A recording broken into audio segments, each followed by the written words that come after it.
Welcome to The Explainer. Today, we're diving into something completely mind-bending, an ancient dialogue that is going to fundamentally challenge how we look at reality, action, and purpose. We're looking at a profound conversation between the Buddha and one of his chief disciples, Subhuti, from the classical text, The Treatise on the Great Perfection of Wisdom. It sets up this majestic, deeply contemplative mystery, which we might just call the ultimate paradox of emptiness. Okay, let's dive into this. Subhuti drops an absolute head-scratcher on the Buddha. Listen to this. A bodhisattva, which is a fully awakened being working tirelessly for the salvation of everyone, achieves ultimate wisdom, performs these massively beneficial deeds, and yet they receive absolutely no karmic reward and grasp at absolutely nothing.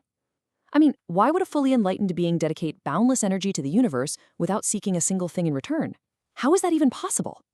To unpack this, here is our roadmap. The Bodhisattva's non-attainment, breaking mental proliferation, learning all paths, deconstructing all dharmas, and finally, realizing non-duality. Section 1. The Bodhisattva's non-attainment. So the Buddha responds to Subhuti's paradox by saying that a bodhisattva is established in the unmoving and empty nature of reality. And to explain this, he uses a famous philosophical tool called the fourfold negation, or the tetralemma. When trying to describe ultimate reality, the Buddha says it's not existence, it's not non-existence, it's not both, and it's not neither. Our standard everyday binary logic just completely falls apart here. The true nature of reality is utterly ungraspable by normal human categories. You literally cannot put it in a box. Moving on to Section 2, breaking mental proliferation. Now, what's really interesting about this concept is why we constantly try to put reality in that box to begin with. It comes down to a dangerous trap of words, specifically a term called prapancha. That translates to mental proliferation. It's basically that endless voice in your head, the human tendency to just endlessly conceptualize, label things, and play with words. We look at the world, we slap labels on absolutely everything, and then we mistake those labels for reality itself. By merely assigning these labels, we're actually building the very mental prisons that we suffer in. Think about the massive debates we get sucked into every single day. Permanent versus impermanent, self versus non-self, joy versus suffering. Well, the Buddha flat out rejects both sides of these common dualities. He sees the whole debate as just mere conceptual play, a game of prapancha. Because think about it, if you're clinging to permanence, you're going to suffer when things inevitably change. But if you cling strictly to impermanence, you are still trapped by a concept. Ultimate reality doesn't play these conceptual games. Which brings us to Section 3, learning all paths.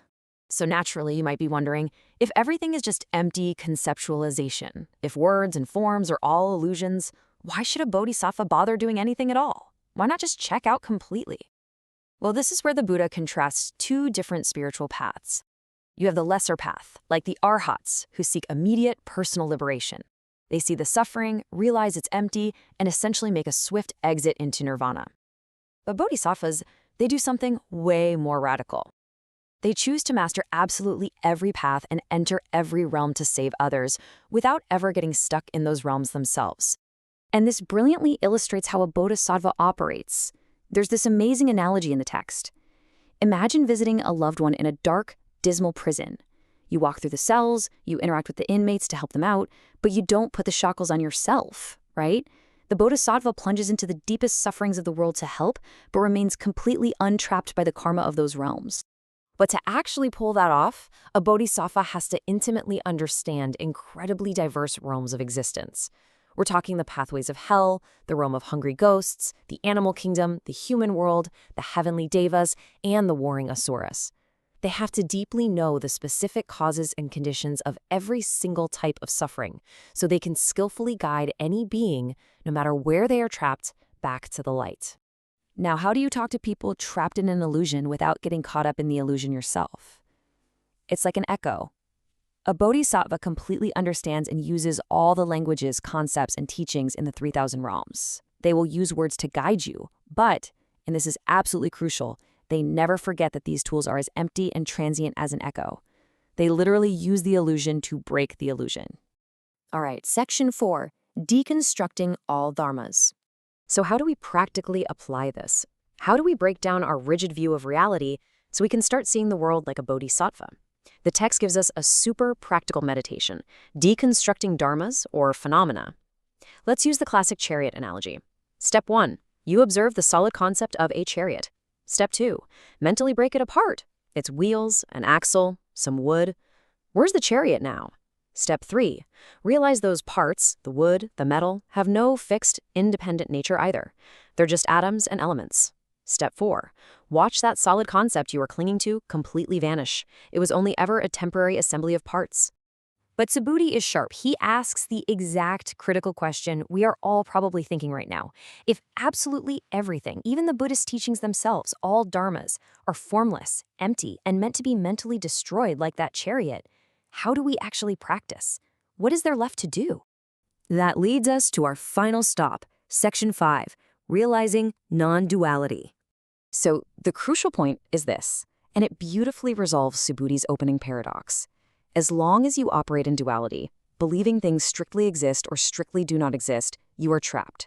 If you cling to existence, you suffer when things break. If you cling to non-existence, you fall into nihilism and do nothing. Stepping entirely outside this binary of existence and non-existence is the absolute key to true freedom. Let's move to the next idea and see how this builds into non-duality. Look, non-duality isn't about vanishing into some empty void. It is about existing perfectly in the world, taking immense compassionate action to help others, but doing it without being bound by the artificial separation of this and that, me and you, or attaining and not attaining. The Bodhisattva saves endless beings, fully knowing that in ultimate reality, there are actually no separate beings to be saved. Wild, right? Which brings us to this incredibly powerful, counterintuitive statement from the Buddha himself. To practice the destruction of all dharmas is to practice the perfection of wisdom. By actively breaking down your rigid concepts, by refusing to cling to any fixed idea, even the idea of enlightenment itself, you are actually practicing the highest possible wisdom. The Bodhisattva grasps at absolutely nothing, and by doing so, masters everything. Which leaves us with this final, profound thought to consider. Take a look at your own life. Think about the labels, the identities, the dualities you fight over every single day. If everything you are desperately holding on to is merely an echo, just a temporary assembly of parts, an illusion of mental proliferation, what incredible, boundless freedom awaits you when you finally let go? Thanks for joining me on this journey through the paradox of emptiness. Keep questioning, keep deconstructing, and I'll catch you in the next explainer.